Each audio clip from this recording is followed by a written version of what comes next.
Petualangan di Nusantara tak hanya untuk menikmati keindahan panorama alamnya saja. Cerita kearifan lokal masyarakatnya pun selalu memiliki sisi menarik yang melengkapi setiap cerita petualangan. Salah satunya tentu saja kearifan tentang kecantikan tradisional dengan memanfaatkan sumber daya alam yang tersedia.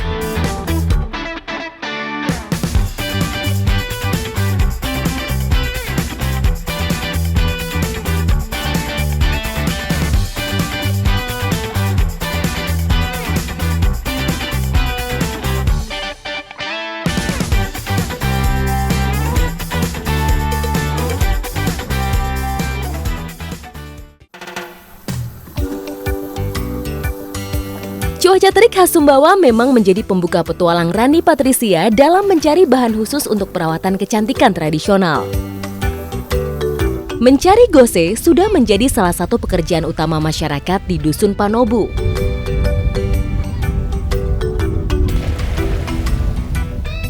Kita lagi dalam perjalanan mau menuju ke tempat ngambil gose atau ganggang, dan memang masyarakat di sini biasanya ngambilnya di gelombang yang tinggi seperti ini karena mereka percaya di bawahnya akan lebih banyak gose atau ganggang.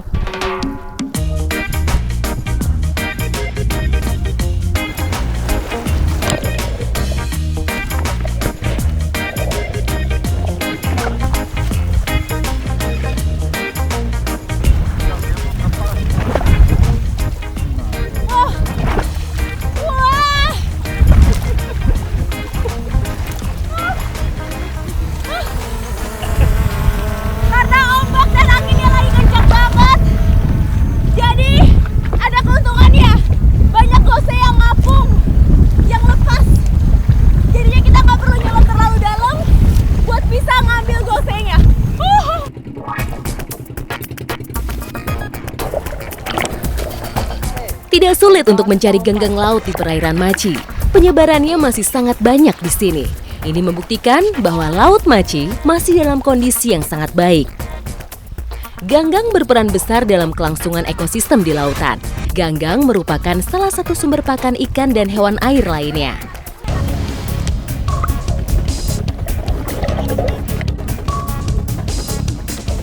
Ganggang yang tersebar di wilayah perairan Maci adalah ganggang coklat atau Phaeophyceae. Umumnya ganggang ini hidup di dekat batu karang. Saya takjub meskipun dengan segala kesulitan dan kesusahan, tapi kita berhasil ngumpulin ganggang hampir 1 sampan. Iya. Banyak banget. Betul.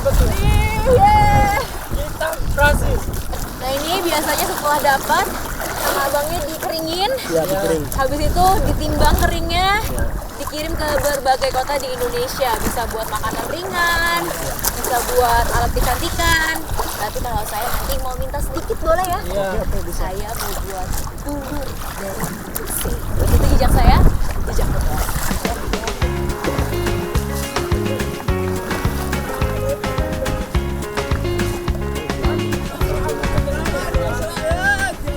Oke, sekarang udah berkumpul sama ahli-ahli kecantikan. Dan sekarang Rani mau diajarin gimana caranya ngolah gose yang tadi udah diambil jadi lulur kecantikan wajah. Ikuti jejak saya, jejak petualang. Pemanfaatan hasil alam untuk kecantikan sudah menjadi tradisi yang diwariskan dari generasi ke generasi. Lulur wajah juga menjadi ciri khas dari warga yang tinggal di pesisir untuk melindungi wajah dari sinar matahari yang terik.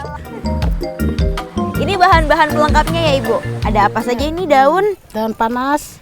Daun panas? Ya. Ada daun api, disebutnya daun panas. Ada daun asam. Terus ada temulawaknya, ada kencur, dan jangan lupa ada ini kacaha atau gose yang tadi udah diambil. Nanti semuanya ini ditumbuk barengan jadi satu sampai halus, baru deh bisa ditaruh di muka. Terus jadi cantik.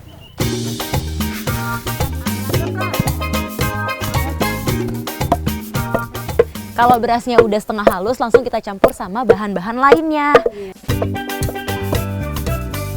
Temulawak mengandung antioksidan yang tinggi, sehingga sangat baik untuk mengencangkan dan mencerahkan wajah. Kencur dipercaya masyarakat untuk menghilangkan jerawat dan menghilangkan komedo.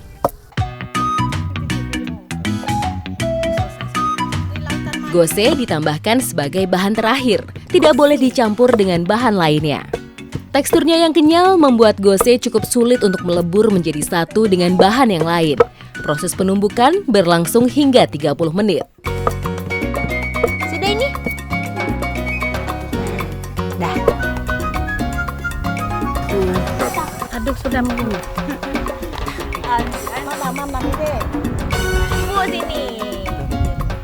Karena memang Sumbawa ini cuacanya cukup panas, matahari cukup terik, jadi kalau pakai lulur wajah sudah jadi kebiasaan sehari-hari ya. Biasanya pakai dari pagi, nanti sore baru dihapus supaya wajahnya tetap dingin, terus juga nggak terbakar sama sinar matahari, jadi kulitnya tetap mulus dan tetap halus sepanjang hari. Wah enak nih, bisa dicoba sendiri karena bahannya mudah dicari juga ya.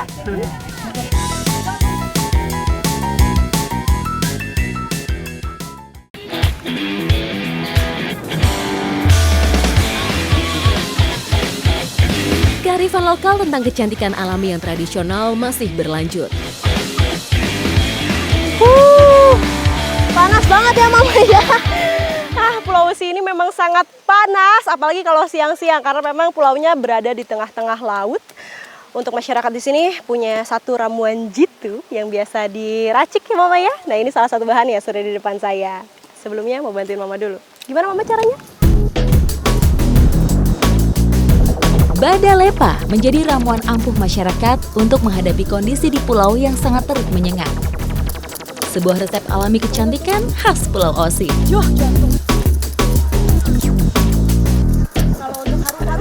Nih salah satu bahan yang digunakan pohon timur ya Mama ya. Jadi yang diambil itu bukan kulit luarnya kita bersihkan dulu seperti ini sampai kita ketemu lapisan kedua setelah kulit luar. Nah ini nih, ini yang diambil, yang bagian coklat-coklat ini ya Mama ya.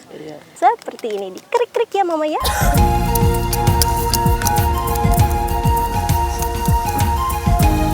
Sudah di sini.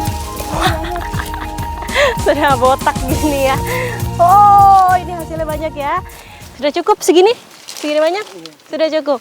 Nah, habis ini saya mau sama kakak dan juga Mama mau lagi mencari bahan yang lain di sana. Yuk.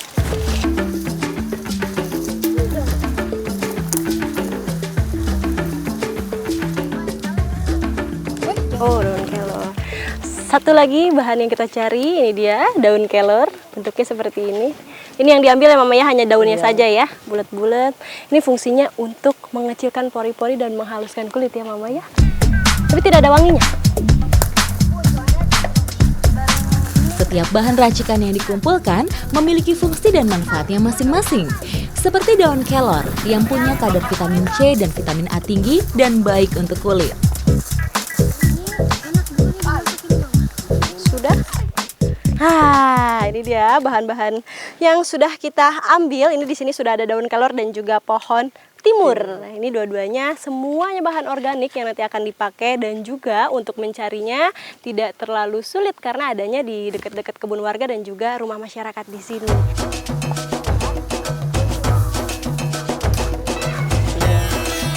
Daunnya saja ya.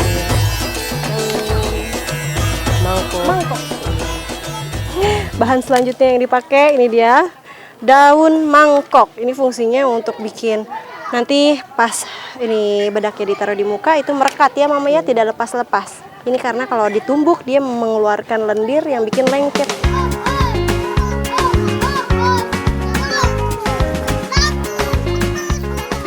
Bahan-bahannya semua sudah siap. Di sini sudah ada tambahan beras dan juga daun pinong hong. Nih daun pinong hong. Jadi bahan-bahan yang lain ini memang sudah biasa ada di rumah warga. Jadi sudah dibawa sama ibu-ibu. Sama ada ini kunyit.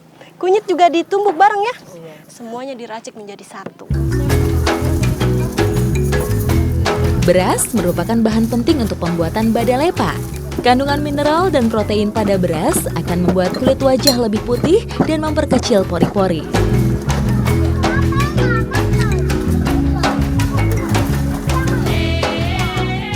Setelah semua bahan sudah ditumbuk menjadi satu, nih jadinya seperti ini, halus banget karena tadi disaring dulu lalu dicampur sama air.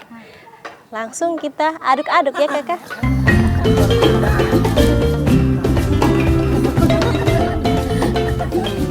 Rasa pertama kali waktu dioles, ini kalau dari bentuknya mirip sama lulur ya.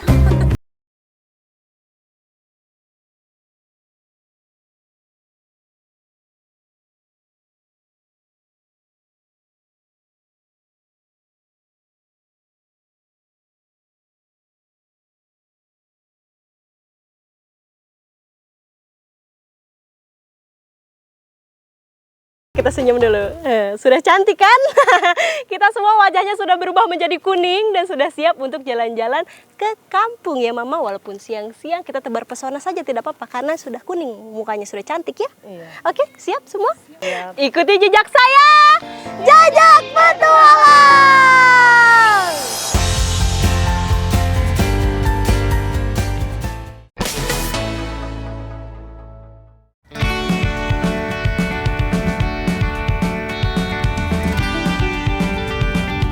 Petualangan Sabrina merawat kecantikan khusus khas suku Sangir dimulai dengan menelusuri hutan untuk menemukan bahan ramuan yang dicari.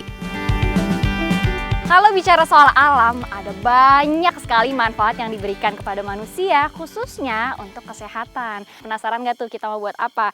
Ikuti terus jejak saya, Jejak Petualang.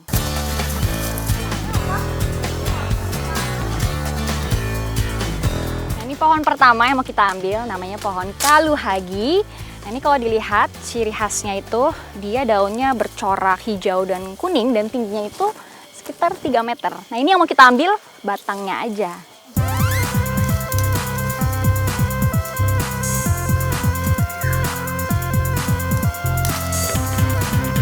Manfaat dari batang kaluhagi ini memang dia punya khasiat untuk menguatkan tubuh, terutama bagi ibu-ibu yang sedang mengandung atau setelah mengandung supaya dia kuat. Bahan ramuan kesehatan tradisional tidak cuma satu jenis, dibutuhkan bahan lainnya. Nah, ini pohon kedua yang mau kita ambil. Ini namanya pohon tawau. Kalau ini bedanya kita ambil apanya, Kak? Akarnya. Kalau tadi kita ambil batangnya, sekarang kita bakalan ambil akarnya buat kita manfaatin. Oh, di situ ya. Wih, akhirnya berhasil juga nih kita usaha tusuk-tusuk gali-gali tanah dari tadi. Ini dia nih akar pohon tuau yang mau kita ambil nih. Kalau dilihat nih, akarnya memang tidak banyak ya, Kak. Tapi segini saja kita cukup untuk pakai. Jadi manfaat dari akar ini, itu dia supaya mencegah masuk angin.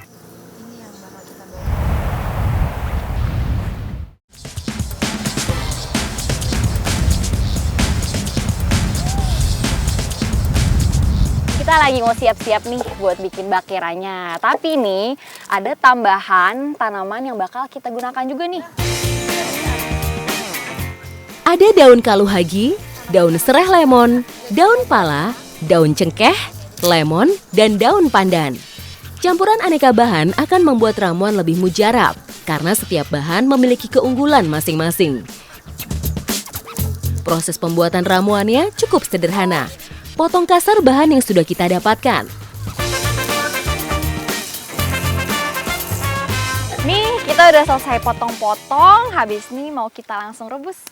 Ikuti terus jejak saya, Jejak Petualang.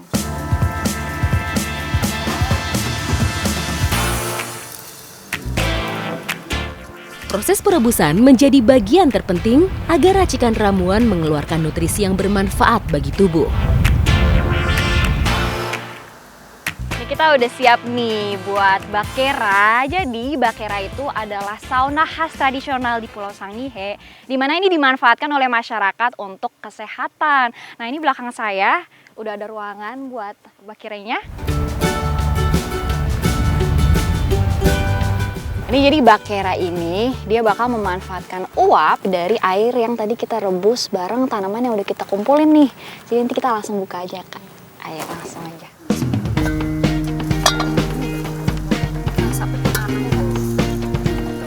Ini sambil dicoba, ini juga sambil diaduk supaya nanti uapnya tuh terus keluar gitu. Ini biasanya berapa lama, Kak, saunanya? 10 menit. 10 menit ya. Pokoknya sampai nanti uapnya habis, baru itu udah selesai. Suhu dalam ruangan Bakerah bisa mencapai 90 derajat Celcius, sehingga bisa meningkatkan suhu tubuh menjadi sekitar 40 derajat dalam beberapa menit saja. Udah keringetan banget. Nah ini tadi pas di dalam memang kita harus sambil merem ya karena takutnya kita nanti uapnya bikin kelilipan. Tapi selain kita ngerasain saunanya, kita juga bisa sambil menghirup uapnya karena nanti ada manfaatnya yaitu bisa membantu keluar, jadi mencegah kita masuk angin ya Kak. Saat badan berkeringat, tandanya pori-pori kulit sudah terbuka. Saat itulah ramuan Bakerah bisa diserap oleh tubuh sehingga bisa melebarkan pembuluh darah, melancarkan sirkulasi darah, dan membuat tubuh menjadi rileks. Aliran darah yang lancar membuat metabolisme dalam tubuh kita bekerja secara optimal. Bakerah sudah menjadi kebiasaan turun-temurun warisan suku Sangir untuk menjaga kesehatan. Akhirnya keluar juga. Sehat itu mahal, tetapi ini alam ngasih kita solusinya ini secara gratis, tinggal diambil. Ikuti terus jejak saya, Jejak Petualang.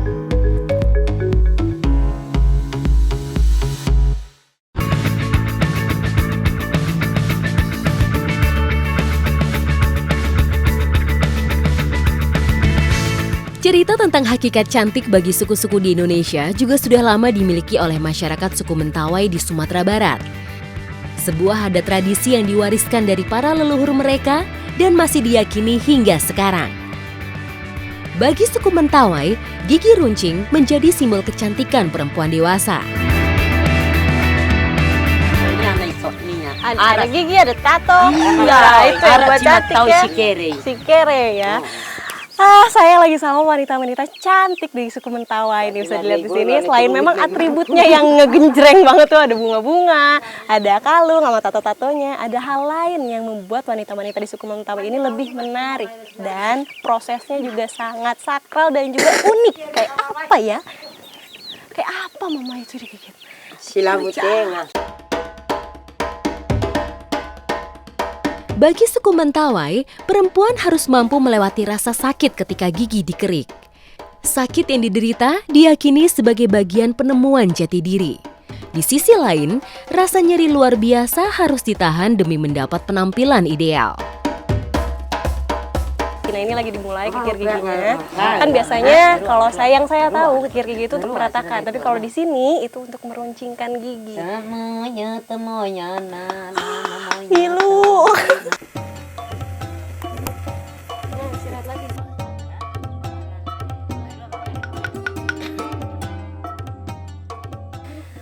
Mamanya masih bisa ketawa loh. Saya pikir ngilu, nahan sakit, ternyata enggak, masih bisa ketawa-ketawa santai aja. Sakitnya itu setelah dikikirnya kata mama. Menurut adat budaya Mentawai, perempuan bergigi runcing lebih menarik perhatian. Apalagi jika semua gigi depan, atas dan bawah tajam berkat dikerik. Proses kerik 5 gigi memakan waktu setengah jam nyaris tanpa jeda. Hanya sekali diberi waktu sekejap untuk menghela nafas sesaat.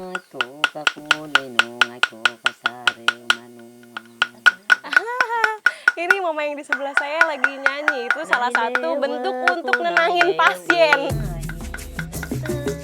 Lazimnya kerik ini dilakukan perempuan suku Mentawai saat beranjak dewasa. Namun tak jarang juga keteguhan hati dan kesiapan datang ketika sudah melewati batas remaja. Seperti yang satu ini, kerik gigi jelang pernikahannya dalam waktu dekat. Ini udah jadi. Mai, sudah. Sudah. Oh, sudah. Coba lihat. Ada pasak kue? Coba lihat mama. Lihat dulu. Ada sok kue. Giginya. Oh, ini nih yang sudah jadi giginya tuh jadi runcing, tajam.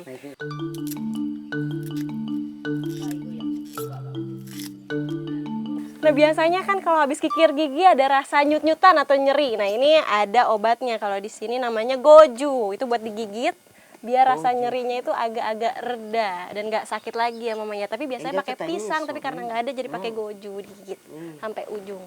Gimana mama perasaannya? Masih sakit? Masih sakit? Ah iyalah masih sakit, orang dipotong gitu.